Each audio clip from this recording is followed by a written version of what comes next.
Hi, everybody. I'm a grateful believer in Jesus. Continues to help me face and overcome my fears, false beliefs, and work through my grief. And my name is Tanya. Hey, everybody. So tonight we're going to talk about giving back and how important it is to our cats. As you can see, I know a lot of you are probably going to want to go home right after tonight's lesson and go find a lion to hug. But if you can't find one, I have a video for you from an official cat hater, which is Dave, my husband, who is lighting up when Cuddles is hanging out with him. So now he's sitting here. See, here's what he does. He first sits on my lap, and then he sits next to me and wants to get pet the whole time. He sits on my books, just wants to get pet. Maybe you're jealous now. Oh, now he's going to roll onto his belly and just let me pet him like that. See? Look at that. Why does he do that for me? I don't get it. Why? Why is my question, too. I have to confess, I might have to take a chip for jealousy of Dave and Cuddles' love fest going on there, especially as I keep repeating. I work hard at repeating my insanity cycle. Feed them, water them every day, then they might love me back. But no, it hasn't happened yet, so I'm not ready to give up on that yet, but I'm trying. But anyway, enough about all, everybody needs to go home and love your cats and be cat lovers. If you can't find a lion, maybe you can come over and take Cuddles off of Dave's hands here. But anyway, we're going to get into tonight's lesson. It's a give lesson. And first, let's go ahead and if you didn't get a handout, they're on the back table, so be sure to grab one. We're going to begin with Principle 8, yield myself to God to be used to bring this good news to others, both by my example and by my words. Goes along with the beatitude of Matthew 5:10, happy are those who are persecuted because they do what God requires. Step 12, having had a spiritual experience as a result of these steps, we try to carry this message to others and to practice these principles in all our affairs. And a very important scripture, Galatians 6:1, brothers and sisters, if someone is caught in a sin, you who live by the Spirit should restore that person gently. But watch yourselves, or you may also be tempted. And tonight's lesson is, I'm really honing in on and boiling it down to talk about how do we live out Matthew 10:8 in our recoveries, which says, freely you have received, freely give. And before we get into tonight's lesson on how to freely give, I want to set the record straight on one thing, because freely giving is a huge part of our recoveries here in CR. But if any of you are struggling with codependency like me, which has traits like people-pleasing, controlling, rescuing, never expressing your needs or wants, learning how to freely give in a healthy way can be particularly challenging for you. So before we get into tonight's lesson, I thought I should do a warning statement about how to tell if we're freely giving or not, so we can not incorporate our codependency into how to freely give through our recoveries here in CR. So the first thing we need to do is evaluate our motives. What are they? And I have to confess, I have a very painful lesson where I learned this myself personally the hard way. When I was in my very first 12-step about 10 years ago, I remember complaining to my sponsor during that 12-step that I told her that there was somebody in my life that I was doing a lot of things for and I was helping out, and I didn't feel appreciated or loved by that person as a result of all the things I was doing, and I was growing resentful. And you know what she told me? She told me I was codependent because I was expecting that person to give me something back in return for what I did. Now, I wasn't a huge fan of her response that day, and as a matter of fact, I didn't like her for at least 2 minutes. But she was doing her job as my sponsor, which was to speak the truth and love to me.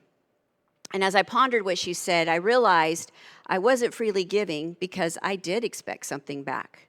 I wanted that person's love and appreciation. And instead, I was really being disingenuous because I tried to get it in a way that wasn't healthy.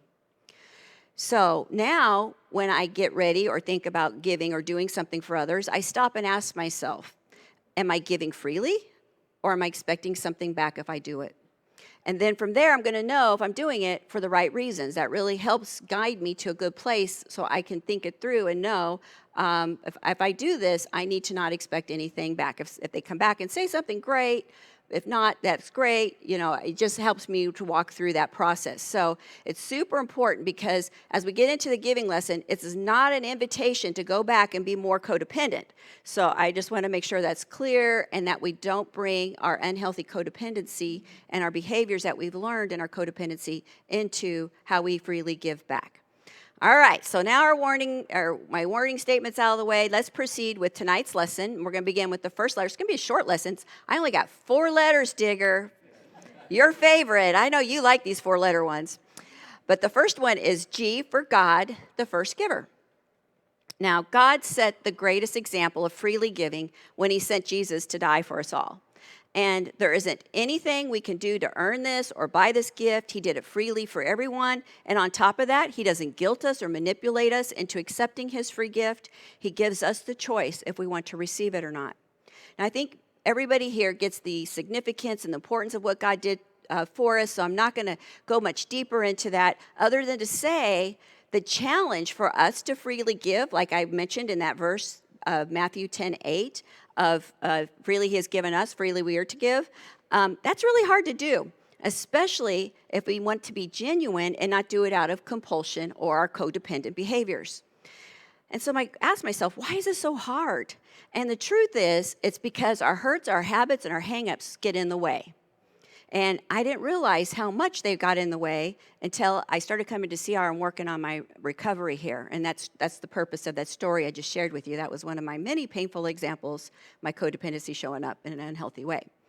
Romans 8:32 says, he who did not spare his own son, but gave him up for us all, how will he not also, along with him, graciously give us all things?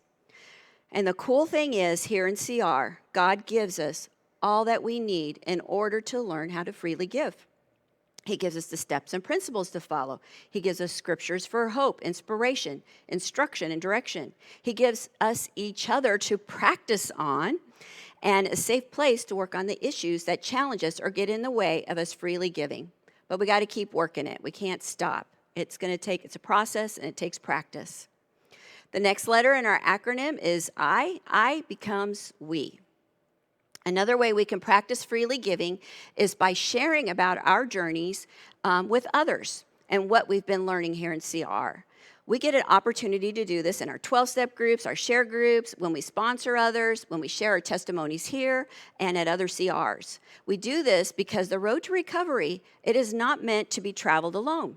This is a program that is not meant to be done in isolation or at home by ourselves. And another great thing happens when we freely give by sharing about what God has been doing in our lives here is others get to hear about how God brought good out of our pain and disasters. Romans 8:28 says, for God causes all things to work together for the good of those who love him and are called according to his purpose. And it's only God who can take the disasters we created and use them for good. Only God can take all our painful experiences we have been through and use them for good. So make sure you are telling others what he has done for you. Learning to share about what we've been through with others isn't the only way we can freely give either. When you cook a meal, Steve, or you set up or tear down, Steve, Digger, and those that come help with that, greet, do the reading, do the chips, lead a 12-step share group, you are giving. When Alex Korn is up there, Chuck and Lisa running the tech booth for CR, they are giving. When Laura is up here with Alex F. and Allie singing, they are giving. When you sponsor or become an accountability partner, you are freely giving. So please do not dismiss the importance of these ways to freely give, because when we give back in here in CR, you're helping to make a difference to everybody else who showed up here that night. You're helping them to know and to see that this program matters, it can help them, and it's a safe place to share about our struggles. And the truth is, Digger and I can't run this program by ourselves. We need your help. And so far, I am so thankful that I can say that we have about 14 leaders who are currently involved here in our CR program. And those people are people who've completed a 12-step or multiple 12 steps. They've done testimonies. They've also done the CR leadership training, and I'm looking forward to next year continuing to grow that base. So for people who took it for the first time this year, if they're wanting to be able to be a sponsor, and help lead a 12-step group. We're going to be offering the training again. And you still have to finish your testimonies if you haven't done it yet. But I'm excited to be able to continually add more people in to help be available to minister to the new people that come in to check out our program. So if you're interested, be sure to let me know so I can give you the information when we get ready to offer our next CR leadership training class next year. And in the meantime, I just want you all to know that Digger and I do appreciate each and every one of you, because it's with your guys' help we're able to continue to offer this program here. The next letter in our acronym is V for victories. Many of us have experienced victories since we started coming to CR and began working the program.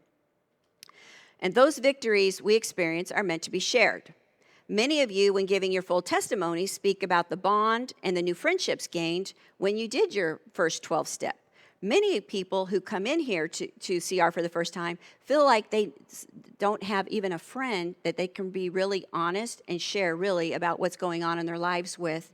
And so it's a victory for them when they find out they can come here and they get multiple friends when they join a 12-step group for the first time and walk through that journey with other men or other women with women. You know, a victory I had when I first started coming to CR 11 and a half years ago was after I came up to get my very first chip for my anger. It was really, really hard for me to come up here for the first time to get it. And I admit, when I did come up here and get it, I was full of anger and rage, and especially since it was directed, and I guess part of my fear was because it was directed towards my daughter. I was angry at her. I was mad at the mental illness she had and the horrible circumstances it was continuing to cause in her life. I was mad at God and anybody else I could leak it out onto. My anger grew to a really bad boiling point when a psychiatrist that I'd been taking her to for 3 years had told me to stop bringing her because she was refusing to cooperate and I was wasting my time. But I was so codependent, I was determined I was going to fix my daughter until that day her doctor told me to stop bringing her in. And that's when I had my meltdown. I hated my life and I hated the chaos I was living in at home with her. And needless to say, I was an angry, miserable wreck. But attending CR, confessing the pain, getting a chip, was the very beginning of my healing process. I learned I had to stop trying to fix her, rescue her, and control her. The truth was, I have no control over her, only over what I did. It was hard to stop doing all those things, but I realized I had to start letting her take responsibility for her choices, and that was honestly the best thing I've ever done. Learning to give up that I wasn't in control of her life wasn't the only lesson, though, God had for me to learn about my codependent ways. He also wanted me to help me learn about how to deal with my anger. I had learned that anger is a warning sign that something is wrong and I need to stop and pay attention to it. You know, kind of like when you get that warning signal, it comes on your car dashboard, it's bright red, letting you know something's wrong with your car. You better get it to a mechanic and find out what's going on under the hood. Well, anger is the same thing for us. And the truth is, anger's not a bad emotion unless we let it control us. But it is an emotion that is calling for our attention. And I've learned when my anger pops up, it is warning me. I need to take a look at what's going on underneath. There is something I've missed and I need to address it. And I have learned that anger is usually tied to one of three, and sometimes it's multiples of these threes, but mainly three areas of what's happening in my life. The first one is I've been hurt. I feel hurt by somebody. The second one is frustration. And the third one is fear. And I have found that a lot of times my anger, what's driving it, is one of those three things: hurt, frustration, or fear. So now when my anger pops up, I stop and ask God to help me see which one of these things is causing me to feel angry. I ask myself, am I feeling hurt by this person I'm angry at? Or am I frustrated over circumstances or someone else I can't control? Or the third one, am I fearing something? Am I fearing the future or the outcome that I can't control? God is good because I've seen him over and over when I ask these questions that he helps me to see which one of these I'm reacting out of. He always helps me to see the truth. And once I've identified which one of these is really the problem I need to address, I can then work on it. When we get to our core issue, what I've discovered is we can begin to interact differently with others as we learn how to tell them what we're feeling instead of reacting out of our anger. And I'm just going to give a few examples, and this isn't pertaining to anybody in this room, so don't let your thoughts go there. This is just some stuff I threw together. But when I can say to somebody, for an example, When you shut me down or cut me off when I'm speaking, it hurts me and makes me feel unimportant or unloved. I just told him how I felt. Now I can offer a solution. Can we talk about a better way to communicate that is not so hurtful? And that's how I can deal with hurt when I need to deal with hurt. I feel hurt by somebody.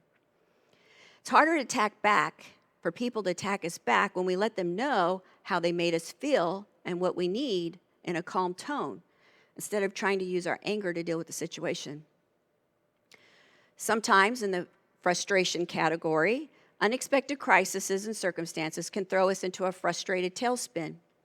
And then an innocent bystander will come by and set us off, and we react by leaking out all our anger from our frustrations onto them.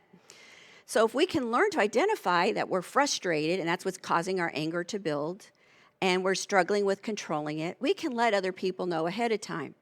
And so we can offer a solution. We can say, hey, I'm not in a good place right now. I'm dealing with some things that are overwhelming me or frustrating me. Do you mind meeting another time? Or maybe you need to vent. Ask them if you can vent on them. Or can I get back with you once I'm in a better place? You offer a solution. You tell them how you feel. You offer a solution. And when you start doing these things and implementing this and dealing with your anger, the anger subsides because that's not controlling the conversation anymore. You're dealing with what's underneath it that was driving it to begin with. The last one is the hardest one to really pinpoint a great example because it's fear. And fear encompasses worry and doubt and so many other circumstances and things that are out of our control.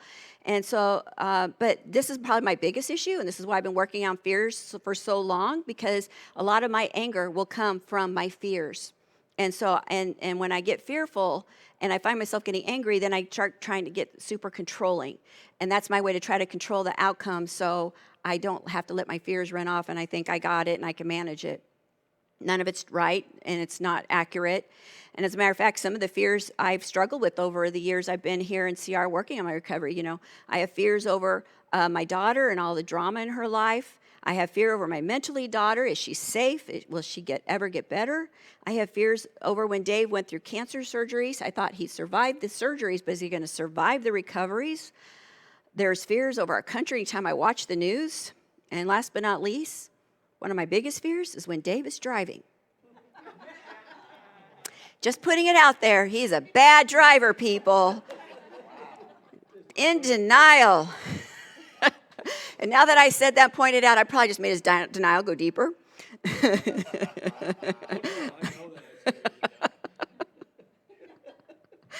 Anyway, I had to throw that. I gotta laugh some. This is not fun stuff to name and put out there all your junk. But anyway, I tell you this because there is so much that we don't have control over that can trigger our fears.